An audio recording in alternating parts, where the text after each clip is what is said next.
சகலமும் அறிந்தவரே, சகலமும் ஆனவரே, சாந்த சொரூபியே, சீர்மிகு சித்தரே, நான் மூசா வந்திருக்கிறேன்.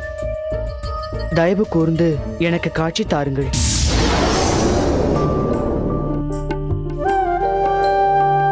மூசா,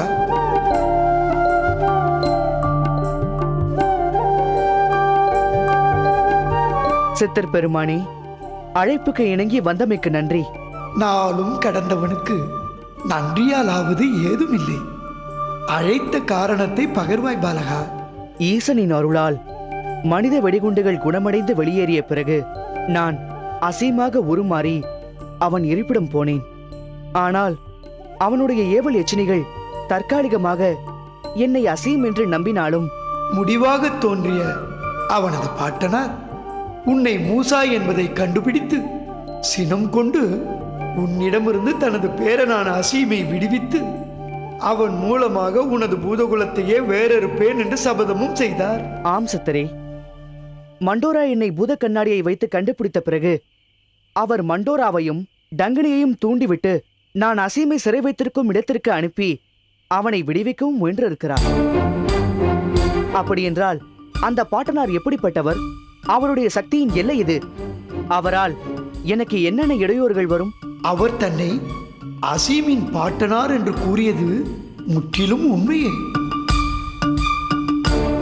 முற்காலத்தில் அரக்கர் குலத்தில் தோன்றி ஒரு மாபெரும் மாந்திரிகராக வாழ்ந்த அவர் இறந்த பிறகும் சகல சக்திகளோடு ஆவியாக சமாதியிலே உரைகிறார். அவர்தான் அசீமுக்கு பின்புலமாக இருந்து செயல்படுகிறார். முக்காலத்தையும் உணர்ந்த அந்த அரக்கர் குல முன்னோடிதான் அசீமை ஆட்டிவிக்கிறார். அவருடைய ஆலோசனையின் பேரிலேயே அசீம் அரக்கர் குலத்தின் ஆதிக்கத்தை சகல லோகங்களிலும் நிலைநிறுத்த போராடுகிறான்.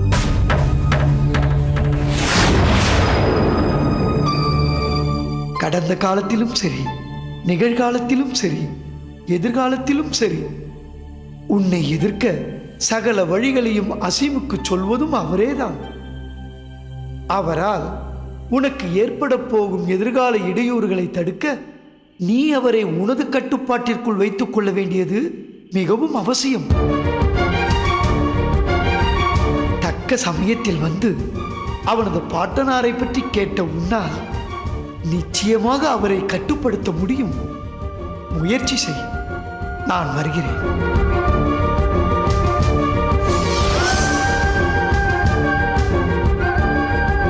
அந்த அசீமோட பாட்டனார் இவ்வளவு வீரியம் உள்ளவரா? கட்டுப்படுத்துறேன்.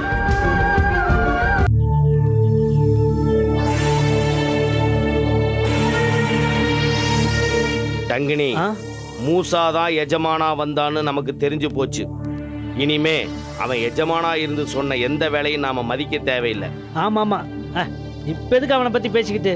இப்ப அவன் எஜமான பாதுகாக்கிறதுலதான் கவனமா இருப்பான்.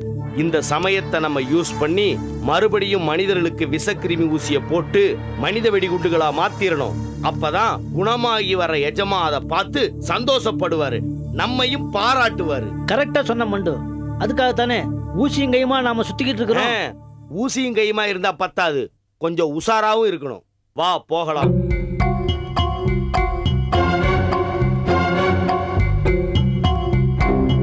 டங்கினி, எனக்கு ஒரு யோசனை. என்ன யோசனை மண்டு?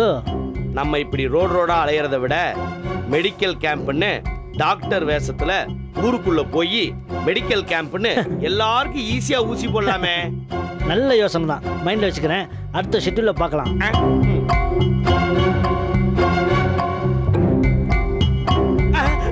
டங்கு டங்கு, அது யாரும் தெரியுதா? ஏற்கனவே நம்ம கிட்ட மாட்டி வெடிகுண்டாயி தப்பிச்சு போனான்ல, அவன் வரான் பாரு. ஆமா, அதே ரேர் பிளட் குரூப் பார்ட்டி தான். ஊசி குத்திடுவோம். வெயிட் பண்ணு, அவனை முன்னால விட்டு நாம பின்னால குத்தணும். ஆமா, மருந்தெல்லாம் ரெடியா ஏத்தி வச்சிருக்கியா? என்ன மண்ட முட்டாள்டிங்கன்னு நினைச்சியா? ஆளை பார்த்தோன்னா மருந்து எடுக்கிறதுக்கு I am already prepared. Very good.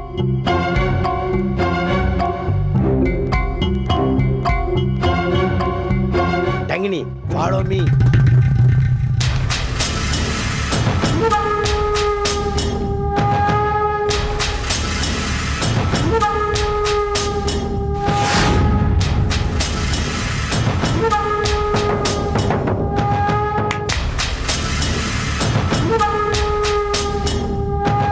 ஏன்பா, யார் நீங்க? எதுக்கு என்ன கூப்பிட்டீங்க? உங்களை எங்கேயோ பார்த்த மாதிரி இருக்க. பார்த்த மாதிரி இருக்கா? இனிமே எங்கேயும் பார்க்க முடியாதபடி பண்ணிடுறேன்.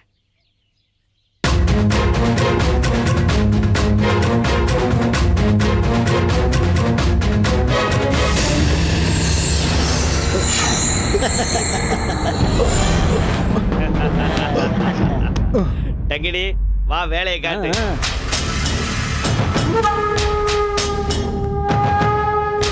டங்கு, குத்து.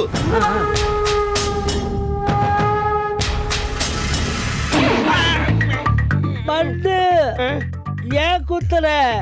நான் குத்துறப்பா, எனக்கே யாரோ குத்துற மாதிரி தான் இருந்துச்சு. சரி சரி, டைமை வேஸ்ட் பண்ணாம குத்து.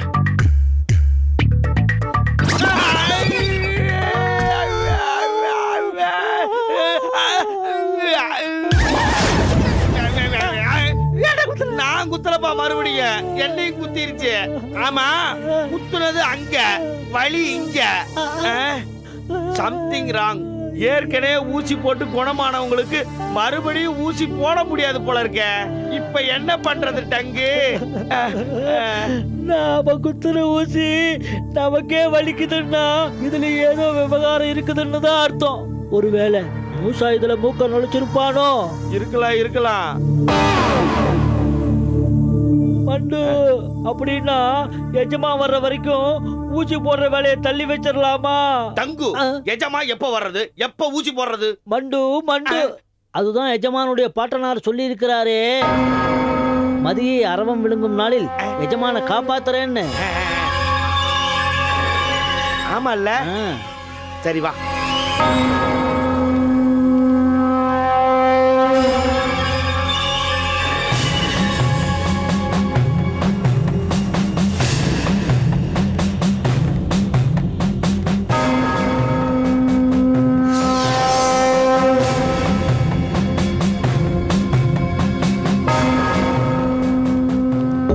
மதியை அரவும் முழுங்கும் நேரத்துல பாட்டனார் வராரா?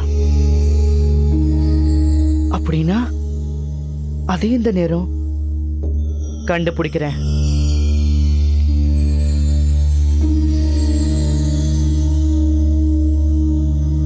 மதியை அரவும் முழுங்கும் நேரம்.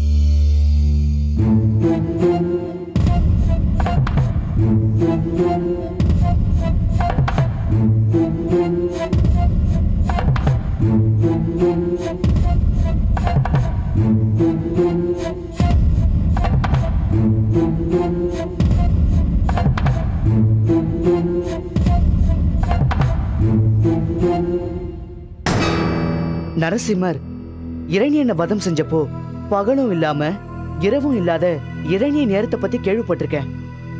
ஆனா இது என்ன, மதியை அரவும் விழுங்கும் நேரம்? புரியலையே.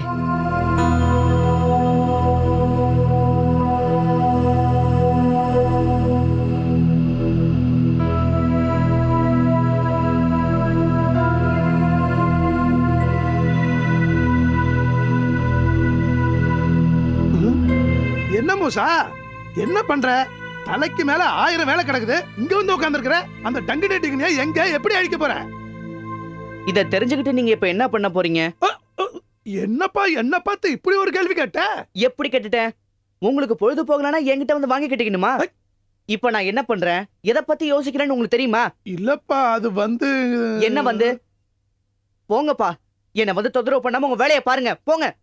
நமசா நான் அப்பாவை திட்டிட்டு இருக்க? பின்ன என்ன தாத்தா, திட்டாம வேற என்ன பண்ண முடியும்? எல்லா நல்ல விஷயங்களையும் அவர் தான் எனக்கு சொல்லி கொடுக்கணும். ஆனா இங்க நான் அவருக்கு சொல்லி கொடுக்க வேண்டியதா இருக்கு. என்னப்பா பண்றது?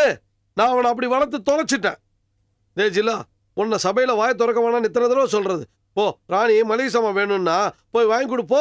அப்பா, இது உனக்கே அதிகமா தெரியல. பேர முன்னாடி ஏமானத்தையும் வாங்காதடா, போடா.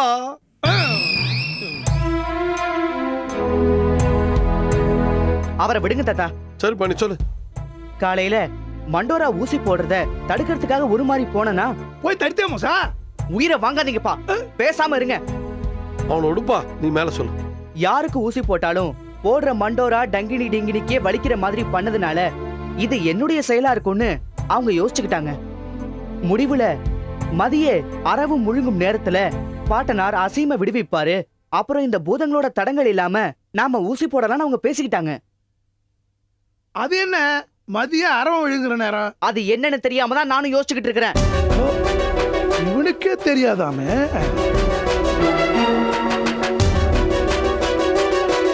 இது என்னன்னு கண்டுபிடிச்சு நம்ம பெரிய அறிவாளின்னு பேர் வாங்கணும். கண்டுபிடிக்கிறேன். சொல்லுங்க தாத்தா, அது என்ன மதியை அரவும் விழுங்கும் நேரம்?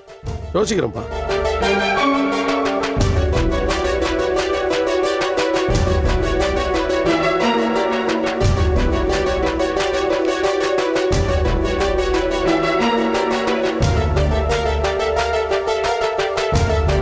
மதினா மலையாள பாஷையில போதும்னு அர்த்தம். ஆனா அரவம் எந்த பாஷையில என்ன அர்த்தம்னு தெரியலையே. தாத்தா, அந்த பாட்டை எமகாதக பயலா இருப்பான் போல இருக்கு. சித்தர் சொல்றத வச்சு பார்க்கும்போது அவனும் நமக்கு இணையான சக்தி உள்ளவன் போல தெரியுது. அவனை நாம எப்படியாவது முந்திக்கணும். சீக்கிரம் அந்த மதியை அரவம் விழுங்கும் நேரம்னா என்னன்னு கண்டுபிடிக்கணும்.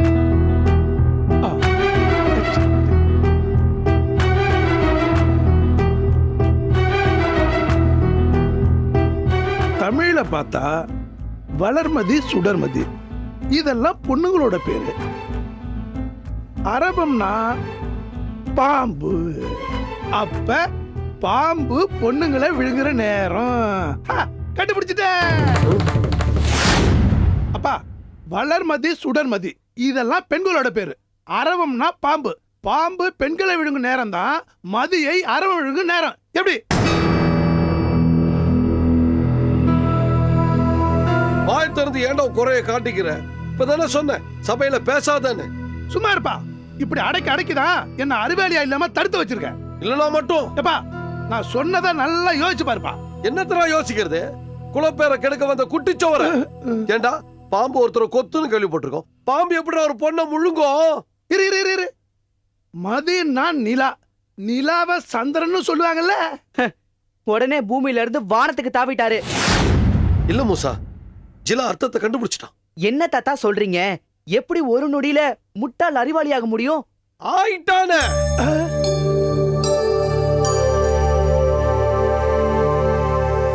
பூலோகத்துல கிரகணம் பிடிக்கிறத சூரியனை பாம்பு முழுங்குது, சந்திரனை பாம்பு முழுங்குதுன்னு சொல்லுவாங்க. அப்படி பார்த்தா மதியங்கிற சந்திரனை அரவம்ங்கிற பாம்பு முழுங்குற நேரம், அதாவது சந்திர கிரகணம். ஜிலா, இப்பதான் நான் என் புள்ளங்கிறத நிரூபிச்சிருக்கிறேன். எப்பா, இப்பவாது இந்த ஜிலாவுதீனை பத்தி புரிஞ்சுங்க. இனிமே என்ன பத்தி யாரும் தூஷணமா பேசக்கூடாது. அப்போ வர சந்திர கிரகணம் அன்னைக்கு பாட்டனார் ஏதோ வில்லங்கத்தை பண்ண போறான். வரட்டும், வச்சுக்கிறேன்.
Hey.